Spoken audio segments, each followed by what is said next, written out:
Уақыт тақырыбы. 28-ші сабақ. Жыл санау. Жыл басы ертегісі. Қазақтың есептерінде жылдан үлкен мүшел дегендер бар. Мүшел 12 ай жыл болады. Сол жылдардың аттары әр хайуанның атауымен аталады. Мысалы, әуелі жыл мүшелде тышқан, екінші сиыр, онан соң барыс, қоян, ұлу, жылан, жылқы, қой, мешін, тауық, ит және доңыз. Сол жылдарды білетін қазақтарға кісінің қай жылда туғанын айтса, адамның жасын тауып береді. Бұрынғыдан қалған сөздер бойынша сол хайуандар жыл басы болуға дауласыпты. Сонда жыл қайтыпты: мен адам үстіме мінсе, алсын жақын етем. Менің күшімді көрет, сүтімді ішет, қылма шейін арқан, жіп есет. Адамға менен пайдалы мал жоқ, жыл ағасы мен болам дейді.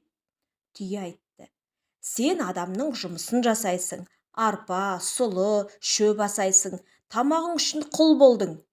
Міне, мен сен көтере алмайтын ауырды көтеріп, неше айлық алыс жолдарға барам. Аш болдым деп арпа, сұлы сұрамаймын. Көде болса көде, жусан болса жусан.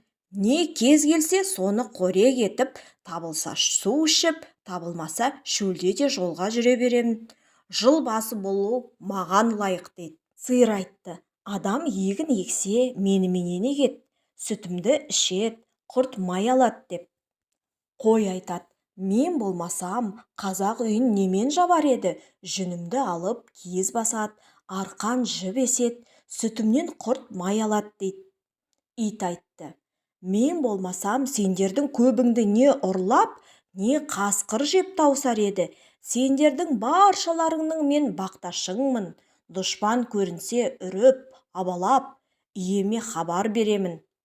Тауық айтты: мен болмасам, кісі ерте тұрып жұмысына бармай ұйықтап қалар еді.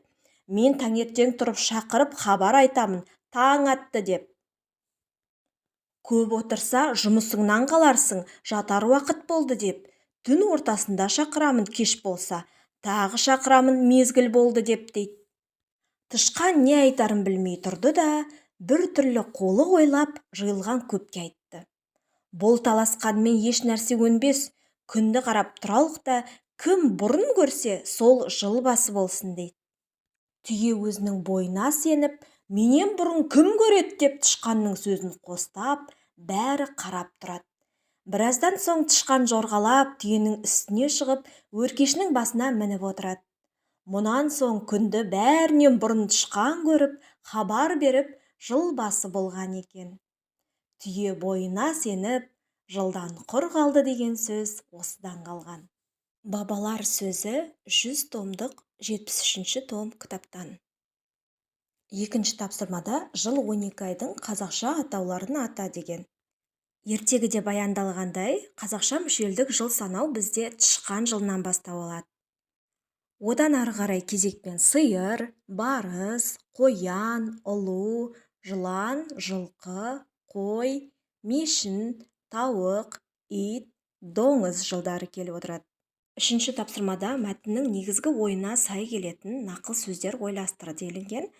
Енді нақыл сөздер дегеніміз ол адамның өмірлік тәжірибесінен, даналығынан туған белгілі бір өмірлік жағдайларды түсіндіретін қысқа мәнді сөздер.